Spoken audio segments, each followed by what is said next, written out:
Hello everyone. In this session, we will discuss about the solution of mock test 15, which is of unit system of particles and rotational motion. So let's start our discussion here. Our first question is the moment of inertia of uniform circular disk of radius r and mass m about an axis touching the disk at its diameter and normal to the disk. तो यहाँ पे हमें given क्या है, एक uniform circular disc है।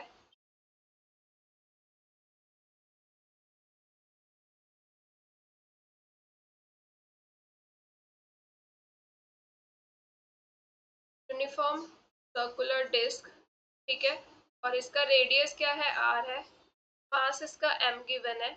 तो हमें मोमेंट ऑफ इनर्शिया निकालना है एक एक्सिस के अबाउट, जो एक्सिस है वो क्या कर रही है, डायमीटर को टच कर रही है। लेट्स से हम ये डायमीटर ले लेते हैं, तो यहाँ पे डायमीटर को टच कर रही है and normal to the disc, disc के नॉर्मल है, तो ऐसी एक्सिस आ जाएगी ये वाली।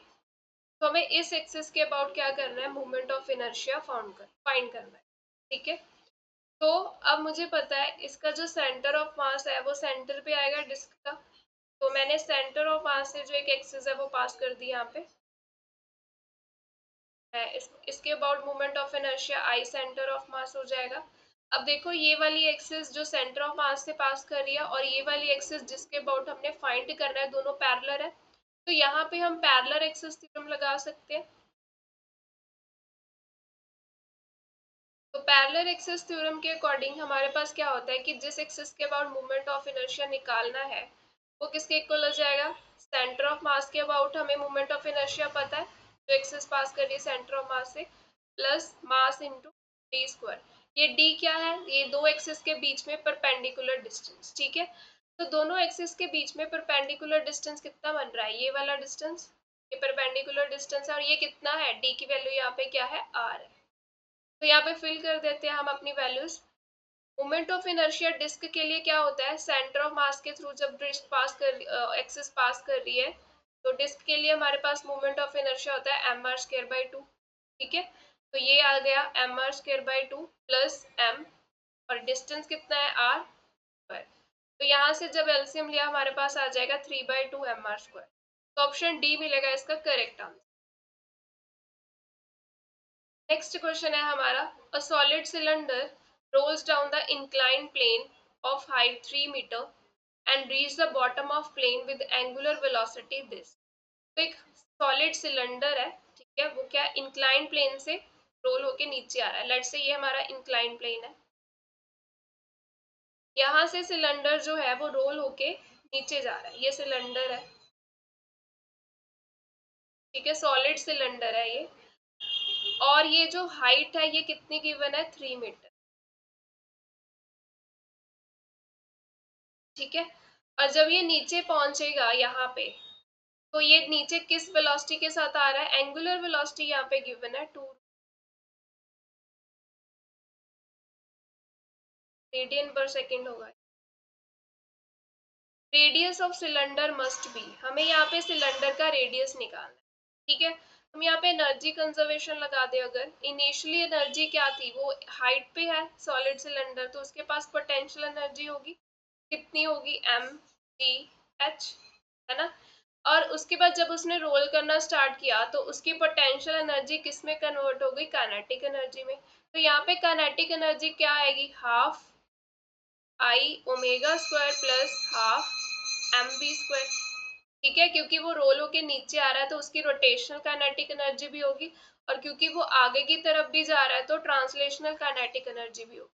तो एनर्जी कंजर्वेशन क्या हो रहा है यहाँ पे, उसकी पोटेंशियल एनर्जी किस में कन्वर्ट हो रही है, काइनेटिक एनर्जी में, ठीक है। सॉलिड सिलेंडर के लिए हमारे पास मोमेंट ऑफ इनर्शिया कितना होता है, सॉलिड सिलेंडर का जितना डिस्क का होता है, ठीक है, तो वो कितना आ जाएगा, M R square by two. यहाँ पे वैल्यू फिल कर देते हैं, एम जी एच, ये कैपिटल एम ले लेते हैं, है ना, पास हम स्मॉल एम की जगह, is half half M R square omega square plus half M. अब v को मैं चेंज कर दूं, v जो है उसको मैं लिख सकती हूँ r इंटू ओमेगा, क्योंकि यहाँ पे एंगुलर वेलोसिटी गिवन है हमें क्वेश्चन में, आर ओमेगा का स्क्वायर। तो यहाँ से क्या आया, M G H this is 1/4 M R square omega square plus 1/2 M R square omega. तो एलसीएम ले लेते हैं यहाँ पे।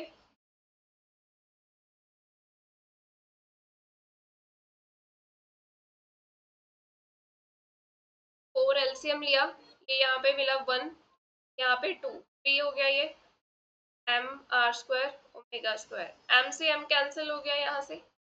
हमें निकालना क्या है, रेडियस निकालना है। यहाँ पे आर स्क्वायर एक तरफ ले लेते हैं, तो ये 4GH हो जाएगा और ये 3 ओमेगा स्क्वायर, है ना। तो वैल्यूज फिल कर देते हैं। 4 जी की वैल्यू उन्होंने बोला है 10 लेनी है, हाइट कितना है 3 है, 3 ओमेगा स्क्वायर यानी कि 2 रूट का स्क्वायर। अब इसको सॉल्व कर लेते हैं, यहाँ पे लिख देते हैं। आर स्क्वायर कितना आ गया 4, 10, 3, ये 3, 2 का स्क्वायर 4, रूट 2 का स्क्वायर 2, 4 टू द 8 हो गया ये। 3 से 3 cancel, this is 2 and this is 5। तो आर स्क्वायर जो है वो 5 के इक्वल आ गया। आर की वैल्यू कितनी आ गई, √5। तो ऑप्शन हमारा मैच करेगा बी, ऑप्शन बी आएगा इसका correct answer. Next question, if two bodies have movement of inertia I and 2I respectively about their axis of rotation, if their kinetic energies of rotations are equal, their angular momentum will be in the ratio। अब देखो दो bodies given है, मान लेते हैं ये first body है, ठीक है, कोई भी बॉडी हो सकती है, मैंने वैसे ही स्फेरिकल शेप ले ली, ठीक है। तो ए बॉडी है, एक बी बॉडी है, इसका मोमेंट ऑफ इनर्शिया I और इसका 2I। तो मैं I1 ले लेती हूँ, फर्स्ट बॉडी है ये सेकंड बॉडी है, उसका मोमेंट ऑफ इनर्शिया कितना है 2I है। काइनेटिक एनर्जी इनकी क्या है, इक्वल है, यानी कि kinetic energy of first body this is equal to kinetic energy of second body. Kinetic energy equal है, एंगुलर मोमेंटा की रेशो निकालनी है। हमें पता है जो काइनेटिक एनर्जी होती है वो क्या होती है हमारे पास, हाफ I ओमेगा स्क्वायर। इसको मैं I से मल्टीप्लाई कर दूं ऊपर नीचे, क्या मिल जाएगा 1/2 ये I square omega square upon I। और एंगुलर मोमेंटम क्या होता है I ओमेगा, तो ये क्या आ जाएगा L स्क्वायर अपॉन 2I। तो मुझे ये रिलेशन मिल गया काइनेटिक एनर्जी और एंगुलर मोमेंटम में। तो ये जो फर्स्ट बॉडी है उसकी kinetic energy L1 square upon 2I1 is equal to L2 square upon 2I2। ये कैंसिल हो गया, यहाँ से रेशो निकालनी है तो L1 square upon L2 square किसके इक्वल आ जाएगा, I1 अपॉन I2। तो L1 square upon L2 square, I1 की वैल्यू कितनी है I2 इज 2I, ये कैंसिल हो गया यहाँ से, तो ये रेशो मिली 1/2। तो L1 अपॉन L2 किसके इक्वल आ जाएगा 1/, ऑप्शन डी आएगा इसका करेक्ट आंसर। नेक्स्ट क्वेश्चन है हमारा, Moment of inertia of a rod about an axis passing through its center and perpendicular to it is this। तो हमारे पास यहाँ पे क्या एक रॉड है, ठीक है, इसके सेंटर से एक एक्सिस पास कर रही है परपेंडिकुलर टू इट। तो इसके about moment of inertia given है mL²/12, where m is the mass, L is the length of the rod. The rod is bent in the middle so that two halves make an angle of 60 degree। तो यहाँ पे क्या किया, centre में से ही इस rod को क्या कर दिया, बेंट कर दिया, और बेंट ऐसे किया कि दो हाफ जो है वो 60 डिग्री एंगल पे। तो ये जो रॉड है ये कैसी हो जाएगी, ये एक पार्ट हो गया यहाँ से और ये दूसरा पार्ट यहाँ ऐसे हो जाएगा,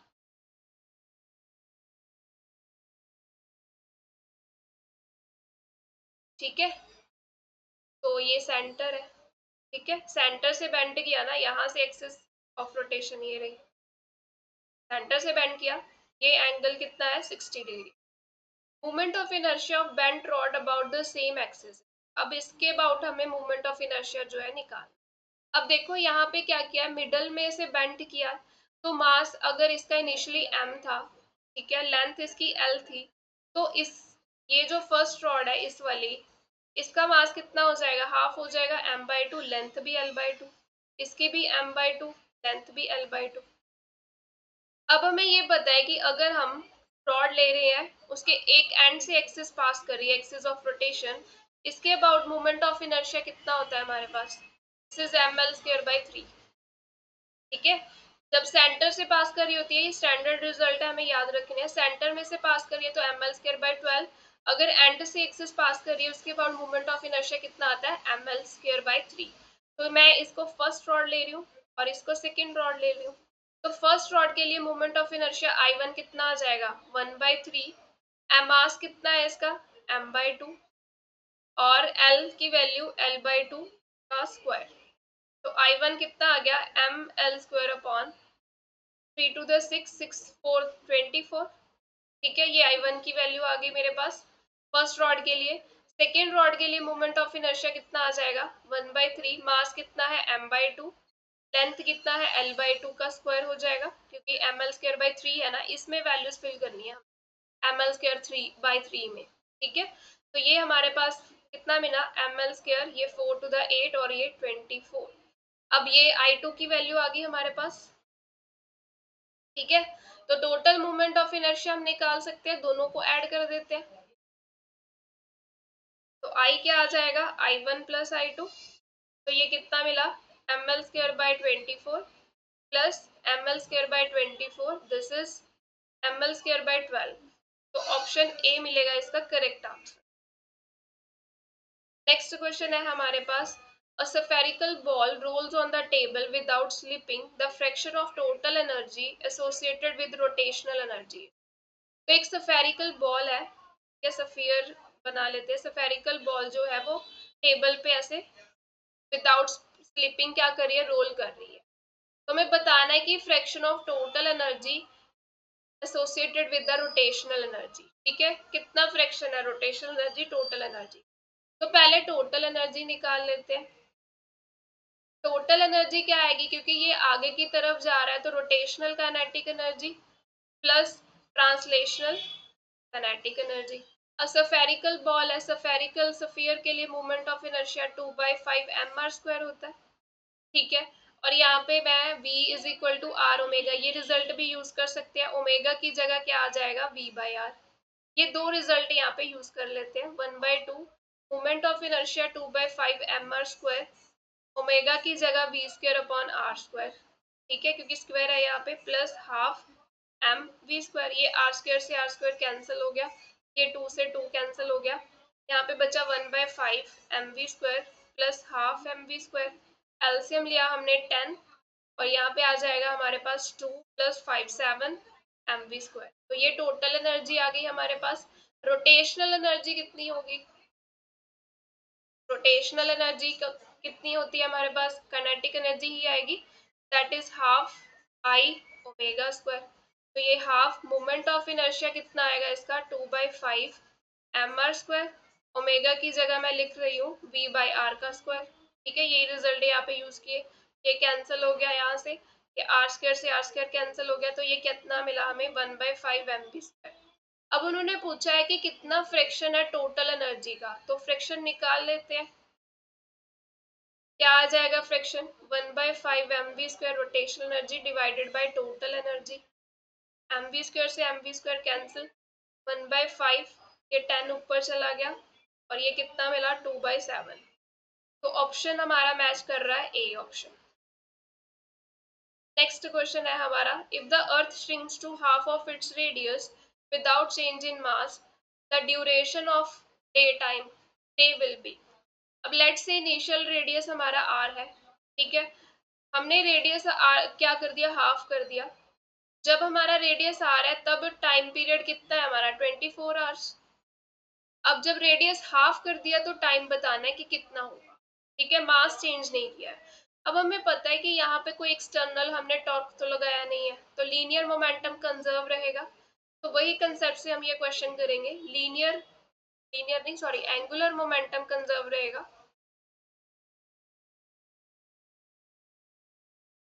बिकॉज यहाँ पे कोई एक्सटर्नल टॉर्क नहीं लग रहा है। ठीक है, तो एंगुलर मोमेंटम कंजर्वेशन अगर देखें,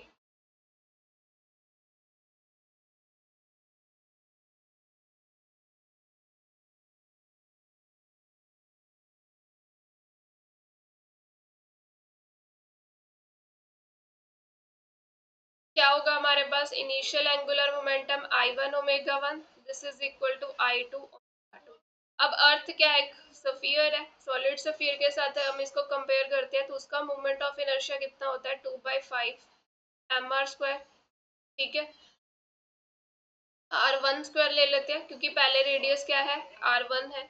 ओमेगा 1 की वैल्यू हम लिख सकते हैं, ओमेगा 1 को 2 पाई/t1 टाइम पीरियड, क्योंकि हमें टाइम ड्यूरेशन बताना है तो ओमेगा को इन टर्म्स ऑफ टाइम लिख लिया।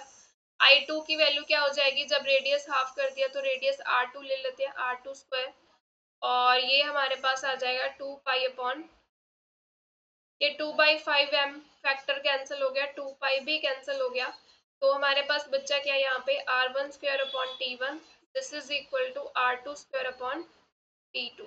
हमें ये सेकेंड टाइम निकालना है, t2 की वैल्यू क्या आ जाएगी, यहाँ से इसको इस तरफ ले आए तो r2 अपॉन r1 का स्क्वायर हो जाएगा इंटू t1। r2 की वैल्यू यहाँ पे फिल कर दी r/2, और r1 की वैल्यू क्या है r, t1 कितना है 24, तो ये कैंसिल हो गया। 1/2 का स्क्वायर हो गया 1/4 इंटू 24, तो क्या आंसर आया 6r। Option is D which is correct. Next question, a solid sphere rolls without slipping down the inclined plane at an angle of 30 degree to the horizontal, its linear acceleration is। तो inclined plane यहाँ पे है हमारे पास कि inclination कितनी है 30 degree. यहाँ से एक सॉलिड स्फीयर जो है नीचे रोल करके आ रहा है, तो जब वो नीचे आएगा तो उसकी हमें यहाँ पे बतानी है कि एक्सलरेशन कितनी होगी। हमारे पास क्या रिलेशन होता है एक्सलरेशन का, जी साइन थीटा अपॉन 1+I/mr²। ठीक है, एनर्जी कंजर्वेशन लगा के भी कर सकते हैं हम, वो थोड़ा कॉम्प्लिकेट हो जाएगा, लेंथी जाएगा, कॉम्प्लिकेट नहीं होगा बट कैलकुलेशन ज्यादा करनी पड़ेगी, तो इट्स बेटर कि हम ये फॉर्मूला जो है वो डायरेक्ट याद रखें, वहीं से डिराइव किया गया है ये, एनर्जी कंजर्वेशन लगा के वेलोसिटी निकाली, एक्सेलरेशन निकाली। ठीक है, तो इसमें वैल्यूज फिल कर देते हैं। अब देखो सॉलिड स्फीयर है, सॉलिड स्फीयर के लिए मूवमेंट ऑफ इनर्शिया कितना होता है, 2/5 mr² की वैल्यू यहाँ पे फिल कर देते हैं, a is equal to G sine theta plus 1+I की वैल्यू फिल की 2/5 mr², और नीचे भी mr² है तो ये कैंसिल हो गया। अब हमने एलसीएम लिया, ये क्या मिला, जी साइन थीटा, ये 5 ऊपर जाएगा और नीचे बचेगा 7, तो ये 5/7 आ गया। अब थीटा कितना है 30 डिग्री, इसमें फिल कर देते हैं 5/7 जी साइन 30 डिग्री, साइन 30 कितना होता है हमारा 1/2, तो ये कितना मिल जाएगा 5/14 जी, तो ऑप्शन ए आएगा इसका करेक्ट आंसर। नेक्स्ट क्वेश्चन है हमारा, a constant torque acting on the uniform circular wheel changes its angular momentum from this to this. तो एंगुलर मोमेंटम पहले कितना है J0, बाद में कितना हो गया 4J0, कितने टाइम में चेंज हुआ 4 सेकेंड में। तो हमें मैग्नीट्यूड बताना है टॉर्क का क्या होगा, हमें पता है जो टॉर्क है that is equal to dl/dt। तो मोमेंटम कितना चेंज हो रहा है, final value minus initial value, ऐसे निकालते हैं चेंज। टाइम कितना लग रहा है 4 सेकेंड, तो टॉर्क कितना आ गया 3J0/4। ऑप्शन ए आएगा इसका correct answer. Next, a flywheel is rotating about fixed axis, has kinetic energy for 360 joule when angular speed is this। angular speed यहाँ पे given है 30 रेडियन पर सेकेंड, और जो काइनेटिक एनर्जी है वो कितनी है 360 जूल है। ठीक है, movement of inertia of fly wheel about the axis of rotation is, हमें मूवमेंट ऑफ इनर्शिया निकालना है। अब देखो हमारे पास रोटेशन काइनेटिक एनर्जी का फॉर्मूला क्या होता है, हाफ आई ओमेगा स्क्वायर। यहाँ से मूवमेंट ऑफ इनर्शिया कितना आ जाएगा 2 kinetic energy divided by omega square. अब सारा डाटा गिवन है, वैल्यू फिल कर देते हैं, काइनेटिक एनर्जी 360, ओमेगा की वैल्यू 30 का स्क्वायर, ये इसके साथ कैंसिल हो गया, 3 1, और ये 2 12, 3 10, और ये 4, तो ये मिला 8/10 यानी कि 0.8। ऑप्शन सी आएगा इसका करेक्ट आंसर। नेक्स्ट क्वेश्चन है हमारे पास, a solid sphere disc solid cylinder all of same mass made up of same material these are allowed to roll down a inclined plane. तो एक इंक्लाइंड प्लेन है, inclined plane में क्या किया, एक सॉलिड स्फीयर है, एक डिस्क है हमारे पास, एक सॉलिड सिलेंडर है, तीनों का मास क्या है सेम है। सेम मास है, सेम मटेरियल के बने हुए हैं, और ये क्या कर रहे हैं, रोल डाउन कर रहे हैं नीचे की तरफ, जैसे ये इंक्लाइन प्लेन है, ठीक है, यहाँ से नीचे की तरफ तीनों रोल डाउन कर रहे हैं। Then disc reaches the bottom at first, disc पहले पहुंचेगी नीचे। सेकेंड ऑप्शन है solid sphere reaches the bottom late, solid sphere late पहुंचेगा सबसे, या फिर solid sphere reaches the bottom first, वो पहले पहुंचेगा। All of them reach the bottom at the same time, हमें बताना है कि नीचे कौन पहले पहुंच रहा है। हम एक्सलरेशन निकाल लेते हैं तीनों की, ठीक है, वहां से क्लियर हो जाएगा कि कौन पहले पहुंच रहा है। तो एक्सलरेशन क्या होता है हमारे पास, relation G sine theta divided by 1 plus I upon M R square. पहले सॉलिड स्फीयर के लिए देख लेते हैं। सॉलिड स्फीयर के लिए हमारे पास मूवमेंट ऑफ इनर्शिया कितना होता है, that is 2/5 M R square. तो इसकी एक्सलरेशन सॉलिड स्फीयर की मैं ए एस लिख रही हूँ, वो कितनी आएगी, सी साइन थीटा अपॉन 1 प्लस 2/5, क्योंकि एम आर स्क्वायर कैंसिल हो जाएगा, ये 5 ऊपर चला गया, that is 5/7 G sine theta. Inclination theta ले लेते हैं, ठीक है।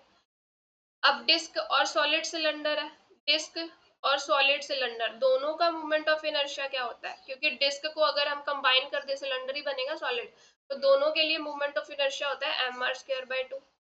इसके लिए एक्सलरेशन दोनों के लिए देख लेते हैं, that is G sine theta upon 1 plus 1/2, क्योंकि mr² फैक्टर कैंसिल हो जाएगा, तो ये 2 ऊपर जाएगा, 3 जी साइन थीटा आ गया।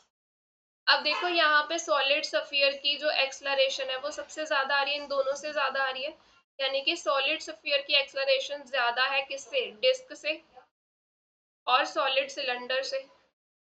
तो एक्सलरेशन ज्यादा है तो सॉलिड स्फीयर जो है वो नीचे पहले पहुंचेगा, ऑप्शन डी सी आएगा इसका करेक्ट आंसर। नेक्स्ट क्वेश्चन है हमारा, a particle of mass m describes a circle of radius r। एक पार्टिकल जो है वो सर्कल में मूव कर रहा है और सर्कल का रेडियस कितना है, r है। Centripetal acceleration of particle is this, centripetal acceleration given है 4/r²। What will be the momentum of particle. अब हमें पता है सेंट्रीपिटल एक्सलरेशन क्या होता है, v²/r, इसकी वैल्यू कितनी गिवन है, 4/r²। तो ये r से r कैंसिल हो गया, v की वैल्यू कितनी आ गई यहाँ से, 4/r, यानी कि v इज 2/√r। अब हमें मोमेंटम निकालना है, तो मोमेंटम क्या होता है, मास इनटू वेलोसिटी, ये मास वेलोसिटी की वैल्यू 2/r, तो मोमेंटम कितना आ गया, 2m/r। ऑप्शन बी मिलेगा इसका करेक्ट आंसर। नेक्स्ट क्वेश्चन है, a thing in a ring of mass m and radius r, it is rotating about its axis with the constant angular velocity। Let's say ये मेरे पास एक thin ring है, इसका radius क्या है, r है, मास इसका m गिवन है, और ये रोटेट कर रही है इस ये वाली एक्सिस के अबाउट, ऐसे एंगुलर स्पीड इसकी क्या है, omega. Two particles each of mass m, these are placed gently to opposite end of the diameter of ring।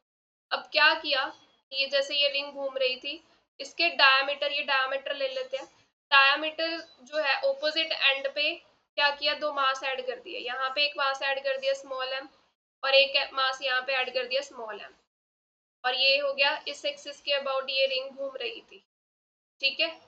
The new angular velocity new angular velocity of ring is, यहाँ पे मान लेते हैं angular velocity क्या है, omega 2, ये omega 1 ले लेते हैं, ओमेगा 1 की वैल्यू क्या है, ओमेगा, ठीक है। तो हमें ये ओमेगा 2 की वैल्यू बतानी है कितनी होगी। अब देखो यहाँ पे कोई टॉर्क तो लग नहीं रहा, नो एक्सटर्नल टॉर्क, तो एंगुलर मोमेंटम कंजर्व रहेगा, L1 is equal to L2 कर दे, या L initial is equal to L final. Initially क्या है हमारे पास angular momentum I1 omega 1, final लिख लेते हैं I2 ओमेगा 2, ठीक है। अब इनिशियली क्या था, जस्ट एक रिंग थी, वो घूम रही थी, रोटेट कर रही थी, तो रिंग के लिए मोमेंट ऑफ इनर्शिया क्या होता है, I1 की वैल्यू क्या आ जाएगी हमारे पास, हाफ m, रेडियस कितना है इसका, r²। और फाइनल में क्या हुआ, हमने ये रिंग तो घूम रही है बट दो मासेस क्या किया, ऐड कर दिए, तो I2 की वैल्यू क्या आ जाएगी यहाँ पे, हाफ, टोटल मास अब क्या हो जाएगा, m+2m, रेडियस r²। ओमेगा 1 की वैल्यू क्या है, ओमेगा 2 की वैल्यू हमें निकालनी है। अब ये सारा डाटा इक्वेशन नंबर 1 में फिल कर देते हैं, तो ये मिला half m r² this is omega square, this is equal to half m plus 2m into R square omega 2। ये आर स्क्वायर से आर स्क्वायर कैंसिल हो गया, 2 से 2 कैंसिल हो गया। This is not omega square, this is omega.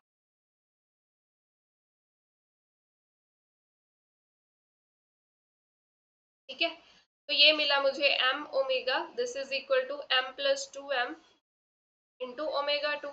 तो omega 2 की वैल्यू यहाँ से क्या आ गई, m omega divided by m plus 2m। कौन सा ऑप्शन मैच कर रहा है, ऑप्शन सी मैच कर रहा है, m omega over m plus 2m। तो ऑप्शन सी जो है that is correct answer. Next question है, a disk of mass m, radius r, it is rotating with angular velocity omega। ठीक है, तो एक डिस्क है हमारे पास, ये डिस्क ले लेते हैं, इसका रेडियस कितना है, r है, एंगुलर वेलोसिटी ओमेगा के साथ ये घूम रही है इसके अबाउट। फिर दूसरी डिस्क ली हमने, अनदर डिस्क है, उसका मास कितना है, 2m मास है, इसका रेडियस कितना है, r/2। It is placed coaxially on the first disc gently. अच्छा, तो ये क्या किया है यहाँ पे देखो, ये तो पहले वाली डिस्क ही थी, इसका मास क्या है, m है, रेडियस r है। अब इसके ऊपर कोएक्सियली मतलब इसका जो सेंटर है उसके अबाउट ही यहाँ पे दूसरी रिंग रख दी, रेडियस उसका r/2 है, तो रेडियस कम हो जाएगा। मैं ये ब्लैक से शो कर रही हूँ दूसरी डिस्क। ठीक है, तो इसका रेडियस r/2 है, जो पहले वाली थी उसका रेडियस r है। पहले वाले का मास m था, इसका मास 2m, कोएक्सियली रख दिया। अब बताना है कि इनकी एंगुलर वेलोसिटी कितनी आएगी सिस्टम। ये मैं ओमेगा 2 ले लेती हूँ, ये omega 1 is equal to omega हो जाएगा। अब यहाँ पे क्या लगाएंगे कंसेप्ट, एंगुलर मोमेंटम कंजर्वेशन, क्योंकि कोई भी एक्सटर्नल टॉर्क नहीं लग रहा, तो initial angular momentum is equal to final angular momentum. Angular momentum का रिलेशन क्या होता है, I1 omega 1, this is equal to I2 omega. अब इनिशियली क्या था, जस्ट एक रिंग घूम रही थी, उसका मोमेंट ऑफ इनर्शिया क्या होता है, रिंग का, रिंग है ना, नहीं डिस्क है, डिस्क का moment of inertia half m r square, omega 1 क्या है, ओमेगा। ठीक है, अब दूसरी बार क्या किया, एक डिस्क और ऐड कर दी यहाँ पे, तो यहाँ पे मोमेंट ऑफ इनर्शिया कितना हो जाएगा, पहले तो ये बड़ी वाली रिंग हो गई half m r square, plus दूसरी वाली रिंग क्या हो गई, हाफ, मास कितना है उसका 2m, रेडियस है उसका r/2 स्क्वायर। तो ये I2 की वैल्यू कितनी आ गई, ये 2 कैंसिल कर देते हैं, half mr square plus mr square by 4, इसका एलसीएम लिया हमारे पास 4, तो ये मिला 3/4 mr स्क्वायर, तो ये I2 की वैल्यू आ गई। ठीक है, और यहाँ पे ओमेगा 2 जो है वो हमें निकालना है। अब इस जो इक्वेशन हमने लिखी है 1, इसमें वैल्यूज फिल कर देते हैं। I1 की value half mr square into omega, I2 की value 3/4 mr square into omega 2। mr square से mr स्क्वायर कैंसिल हो गया, ओमेगा 2 की वैल्यू क्या है, ये 4 इस तरफ जाएगा डिवाइडेड बाय 2, और ये 3 भी नीचे डिवाइड में जाएगा, दिस इज ओमेगा। तो ओमेगा 2 कितना मिला, 2/3 ओमेगा। ऑप्शन डी मिलेगा इसका करेक्ट आंसर। नेक्स्ट क्वेश्चन है, एक फ्लाई व्हील है, it is a homogeneous disc. तो व्हील क्या एक होमोजेनियस डिस्क है, उसका मास गिवन है हमें, दैट इज 72 किलोग्राम। रेडियस जो है दैट इज 50 सेंटीमीटर, मीटर में चेंज कर लेते हैं, 50 इंटू 10⁻⁻2 मीटर, और ये कितना मिला, 50/100 कर दें अगर, तो ये 1/2 हो जाएगा मीटर।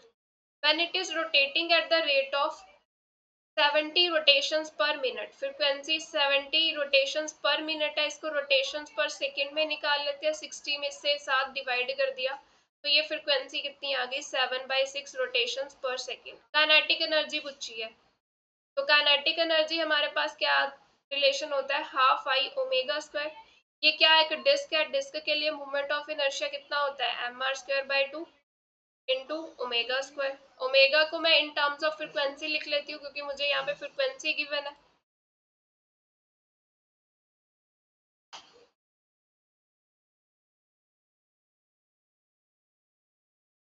ओमेगा को लिख सकते हैं हम 2 पाई न्यू का स्क्वायर। अब ये क्या मिला 1/4, मास की वैल्यू फिल कर देते हैं 72, रेडियस कितना है 1/2 का स्क्वायर हो गया, और ये 2 पाई, और ये क्या है 7/6 फ्रिक्वेंसी की वैल्यू। तो ये कितना मिला 1/4, 72, 1/4 इंटू पाई की वैल्यू 22/7 फिल कर देते हैं 7/6, ये कैंसिल हो गया यहाँ से, ये यहाँ से क्या आ गया 3, तो 22/3 का स्क्वायर हो रहा है ये 1/4, 72, 1/4, ये 22/3 का स्क्वायर बन गया। अब इसको सॉल्व कर लेते हैं। 4 1 is 4, 32, और 8 32 का 4, 2 9 से 18, और ये 9 कैंसिल हो गया यहाँ से, ये 11, 22 इंटू 11 बचा, ये 2 और ये 2, 42 जूल्स आ रहा है आंसर।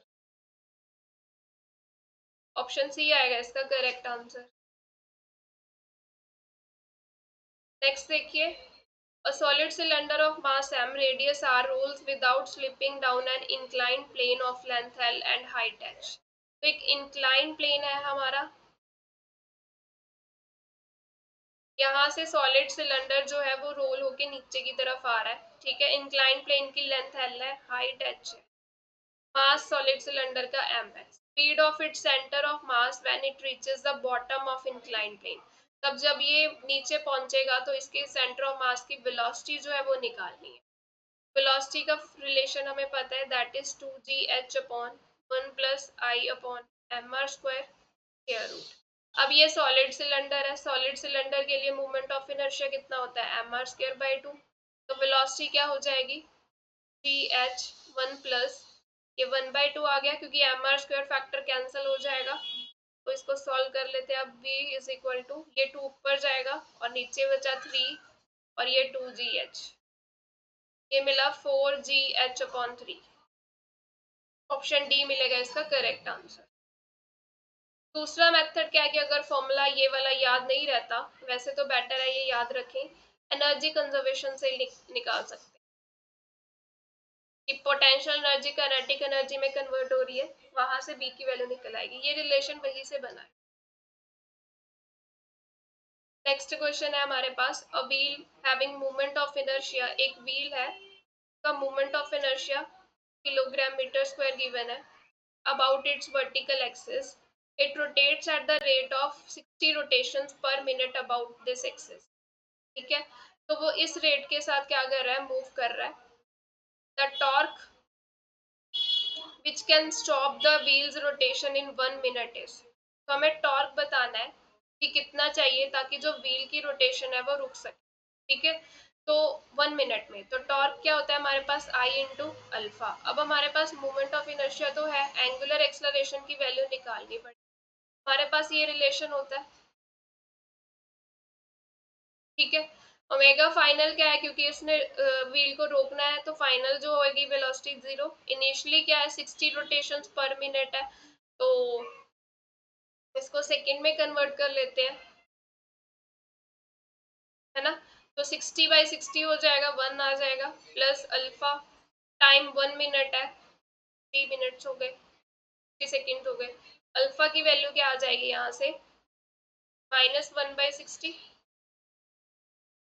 ओ सॉरी ये फ्रिक्वेंसी की वैल्यू है, फ्रिक्वेंसी क्या आएगी 60/60 किया तो ये 1 रोटेशन पर सेकंड आएगा ना, यहाँ पे 2 पाई भी आएगा, कि ओमेगा क्या होता है 2 पाई न्यू होता है ना, तो न्यू की वैल्यू 1 है, तो ये 2 पाई/60 आ गया विद द नेगेटिव साइन। अब टॉर्क निकाल लेते हैं, आई की वैल्यू 2 है, अल्फा की वैल्यू 2 पाई/60, और ये आ गया 30, ये कैंसिल हो गया 50, तो -π/15 आया। माइनस साइन क्या इंडिकेट कर रहा है कि यहाँ पे जो टॉर्क हमें चाहिए, कि हम उसको व्हील को घूमने से रोक रहे हैं ना, तो रिटार्डेशन हो रही है, यहाँ पे रिटार्डिंग टॉर्क है, ये रोकने के लिए हमें ये टॉर्क अप्लाई करना पड़ रहा है, तो ये नेगेटिव साइन उसको रिप्रेजेंट कर, तो ऑप्शन ए आएगा इसका करेक्ट आंसर। नेक्स्ट है हमारे पास 2 ब्लॉक्स हैं जिसका मास क्या है 8 किलोग्राम, दूसरे का है 4 kilogram, These are connected by the spring of negligible mass and placed on horizontal friction, placed on a frictionless horizontal surface. Horizontal surface है, यहाँ पे दो ब्लॉक्स पड़े हैं, इनको कनेक्ट किया है, मान लेते हैं ये 8 किलोग्राम वाला है और ये 4 किलोग्राम वाला है. An impulse gives a velocity of 12 metre per second to heavier block. Impulse क्या होता है कि हमने थोड़े टाइम के लिए फोर्स अप्लाई कर दी है ना, तो जब हमने इम्पल्स दिया तो जो हैवियर ब्लॉक है वो 12 मीटर पर सेकेंड के साथ मूव कर रहा है, उसको वेलोसिटी मिल गई in the direction of lighter block, इसकी डायरेक्शन में, ठीक है, लाइटर ब्लॉक की डायरेक्शन में. तो इस तरफ वेलोसिटी मिलेगी उसको आगे की तरफ. सेंटर ऑफ मास की वेलोसिटी बतानी है. तो सेंटर ऑफ मास की वेलोसिटी हम कैसे निकालते हैं, रिलेशन होता है हमारे पास ये वाला, ठीक है. तो फर्स्ट मास कितना है 8 की वेलोसिटी 12 प्लस सेकेंड मास कितना है 4, ये तो रेस्ट पे, इसको तो वेलोसिटी नहीं ना दी हमने, इम्पल्स जो दिया था हमने उससे सिर्फ ये जो बड़ा वाला हैवी ब्लॉक है वो मूव कर रहा है किसकी डायरेक्शन में, लाइटर की डायरेक्शन में. इसकी वेलोसिटी 0, नीचे दोनों मासेस का सम हो जाएगा 8 + 4, ऊपर है 8 12 और नीचे भी 12, तो ये कैंसिल हो गया, कितना आया 8 metre per second. Option C मिलेगा इसका करेक्ट आंसर. नेक्स्ट है हमारे पास a coin of mass m of radius r, it is having the moment of inertia I about the axis passing through its center and perpendicular to its plane. अब जो coin है तरह से वो disc ही है, ठीक है, तो इसका रेडियस कॉइन का r गिवन है और इसका मोमेंट ऑफ इनर्शिया जो है इसके अबाउट, कि जो एक्सिस है सेंटर से पास कर रही है और उसके परपेंडिकुलर है प्लेन के, तो इसके बाद मोमेंट ऑफ इनर्शिया क्या आई है. अब कॉइन क्या है, एक डिस्क ही है, तो यानी कि ये जो मोमेंट ऑफ इनर्शिया होगा सेंटर ऑफ मास से पास कर रही है ना, ये एक्सिस सेंटर से पास कर रही है परपेंडिकुलर टू प्लेन, तो इसका मोमेंट ऑफ इनर्शिया कितना आ जाएगा mr²/2. स्मॉल m गिवन है, मास स्मॉल m ले लेते हैं.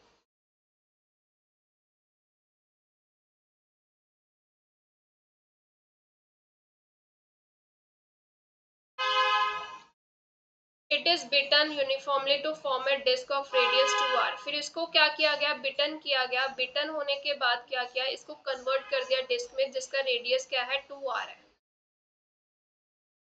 रेडियस क्या हो गया 2r हो गया. What will be the moment of inertia about the same axis, तो इस एक्सिस के अबाउट इसका मोमेंट ऑफ इनर्शिया निकालना है, मतलब I1 निकालना है. अब ये तो है ही डिस्क, है ना, एक डिस्क ही है ये, तो डिस्क का मोमेंट ऑफ इनर्शिया कितना होता है हाफ m r², बट यहाँ पे इसका रेडियस कितना है 2r, तो यहाँ पे रेडियस की वैल्यू फिल कर देंगे, हाफ मास स्मॉल m है, ठीक है, रेडियस कितना है इसका 2r का स्क्वायर, तो ये कितना मिला हाफ mr², मैंने सेपरेट कर दिया और ये 4 हो गया 2 का स्क्वायर. अब ये तो ओरिजिनल आ गया कॉइन का मोमेंट ऑफ इनर्शिया, तो this is 4i. Option B आएगा इसका करेक्ट आंसर. नेक्स्ट क्वेश्चन है हमारे पास, a body A of mass m while falling vertically downward under gravity breaks into two parts. तो एक बॉडी ए है वो नीचे की तरफ फॉल कर रही है, वर्टिकली डाउनवर्ड फॉल कर रही है अंडर ग्रेविटी, वो दो पार्ट्स में डिवाइड हो गई, ठीक है. एक बॉडी जिसका मास क्या है m/3, बी का मास है m/3, और दूसरी बॉडी है सी जिसका मास क्या है 2m/3, ठीक है. The center of mass of body B and C taken together shift compared to that of body A towards.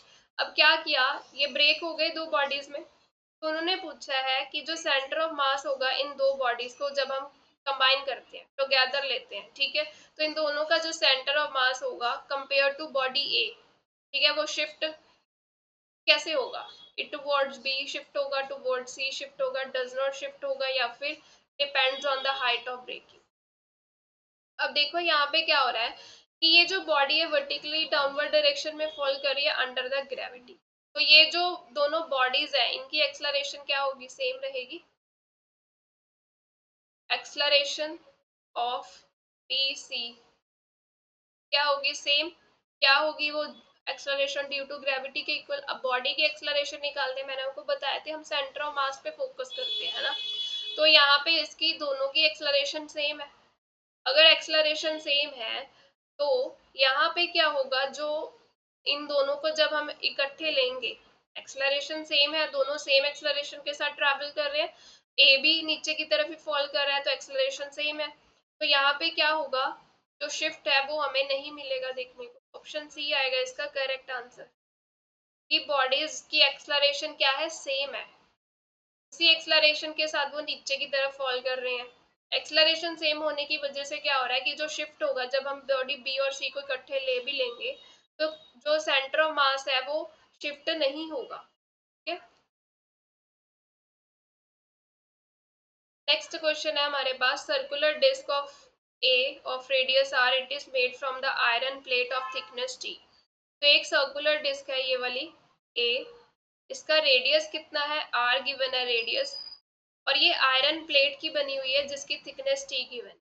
ये डिस्क है बी, ये बी डिस्क ले लेते हैं, इसका रेडियस कितना है 4r, ये भी आयरन प्लेट से ही बनी है बट इसकी थिकनेस कितनी है t/4। The relation between movement of inertia of I A and I B. तो ये डिस्क है, पहले मूवमेंट ऑफ इनर्शिया ए के लिए निकाल लेते हैं। मूवमेंट ऑफ इनर्शिया ए का कितना आ जाएगा, हाफ mr²। अब मास को हम क्या लिख सकते हैं, डेंसिटी इनटू वॉल्यूम। ठीक है, तो यहाँ पे मास को लिख सकते हैं डेंसिटी इंटू वॉल्यूम, वॉल्यूम को क्या लिख सकते हैं, area into height, area into thickness, यहाँ पे थिकनेस आएगा। तो ये डेंसिटी रो ले लेते हैं आयरन की, क्योंकि आयरन से बनी हुई है, एरिया क्या आ जाएगा πr², और थिकनेस कितनी है इसकी टी, और ये रेडियस r²। तो ये कितना मिला मुझे, पाई रो टी r⁴।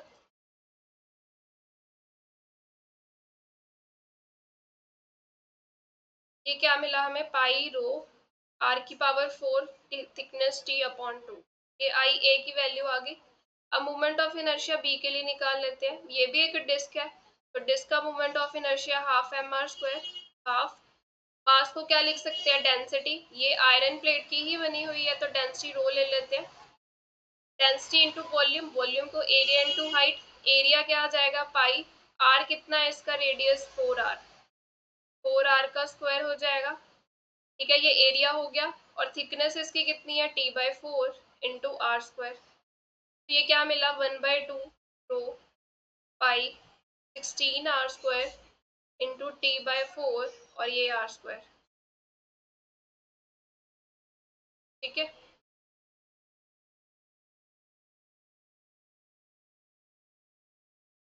गड़बड़ हुई है, देखते हैं। ये 2 से 8 हो गया,